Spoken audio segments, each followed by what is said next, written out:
সেনা ঘাঁটি থেকে বায়ুসেনা ঘাঁটিতে প্রবল আঘাত। ইসলামাবাদ, করাচি থেকে লাহোর প্রবল প্রত্যাঘাতে পাকিস্তানের মনোবল ভেঙে দিয়েছে ভারতীয় সেনাবাহিনী। এই আবহেই মঙ্গলবার দক্ষিণ কাশ্মীরের সোপিয়ানে অপারেশন কেল্লারে লস্কর-ই তৈবার ৩ জঙ্গিকে নিকেশ করল ভারতীয় সেনা। গোটা যে এরিয়া সেটাকে ইতিমধ্যে কিন্তু ঘিরে রাখা হয়েছে সিআরপিএফ এর মাধ্যমে। আমরা দূর থেকে দেখতে পাচ্ছি যে একেবারে তাক করে তারা রয়েছেন জঙ্গলের দিকে। এখান থেকে ঠিক 4 থেকে 5 কিলোমিটার দূরে সেখানেই কিন্তু এনকাউন্টার করে 3 লস্কর-ই তৈবার জঙ্গিকে সেখানেই হত্যা করা হয়। গত 48 ঘন্টার মধ্যে এই অঞ্চলে কিন্তু সন্দেহজনক গতিবিধি দেখতে পান স্থানীয় বাসিন্দারা এবং সেখান থেকেই পুরো ইনফরমেশন পরবর্তীকালে যায় রাষ্ট্রীয় রাইফেলসের কাছে এবং 3 জনকে ইতিমধ্যে এনকাউন্টার করা হয়েছে এবং তারা একাধিক সন্ত্রাসবাদী কাজকর্মের সাথে কিন্তু যুক্ত থাকার একটা অভিযোগ আসছে। এর পাশাপাশি এই জঙ্গল এরিয়াতে আরও কেউ লুকিয়ে রয়েছে কিনা বা আত্মগোপন করে রয়েছে কিনা দক্ষিণ কাশ্মীরের এই জঙ্গল ঘেরা উপত্যকাতে তা কিন্তু এই মুহূর্তে সার্চ করছে সেনাবাহিনী। সূত্রের খবর, নিহত জঙ্গি শাহিদ আহমেদ কুট্টে সোপিয়ানের হীরাপুরা এলাকার বাসিন্দা।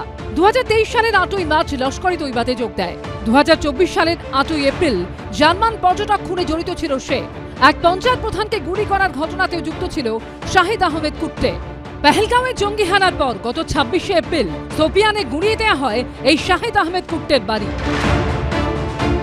নিহত আরেক জঙ্গি আদনান শফিদারের বাড়িও সেদিন বিস্ফোরণে ভেঙে পড়ে।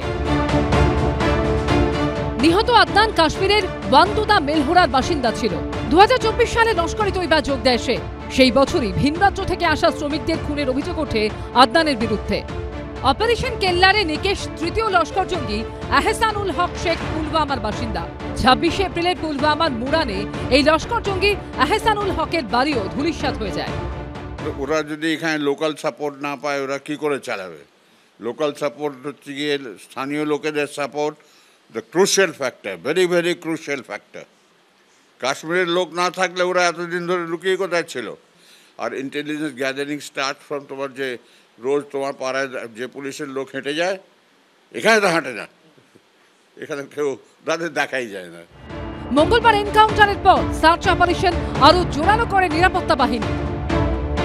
এই মুহূর্তে গোটা যে এলাকা রয়েছে সেই এলাকাতে কিন্তু এই মুহূর্তে স্যানিটাইজের যে প্রসেস সেটা চালানো হচ্ছে। তো অর্থাৎ কোথাও লস্কর-ই তৈবার অন্যান্য কোনো সদস্য বা জঙ্গি কেউ লুকিয়ে রয়েছে কিনা সেটা আপাতত কিন্তু খতিয়ে দেখা হচ্ছে। পুরো যে এলাকা সেই এলাকাকে কর্ডন করা হয়েছে। ঠিক যেখানে আমরা দাঁড়িয়ে রয়েছি সেখান থেকে বদগামের একটি ট্যুরিস্ট প্লেস রয়েছে সেটাকেও আজকে এই ঘটনার জেরে পুরোপুরি কিন্তু বন্ধ করে দেওয়া হয়েছে। ঠিক যেখানে দাঁড়িয়ে রয়েছি সেখান থেকে আরও 4-5 কিলোমিটার দূরে এই মুহূর্তে কিন্তু সার্চ অপারেশন করছে রাষ্ট্রীয় রাইফেলস।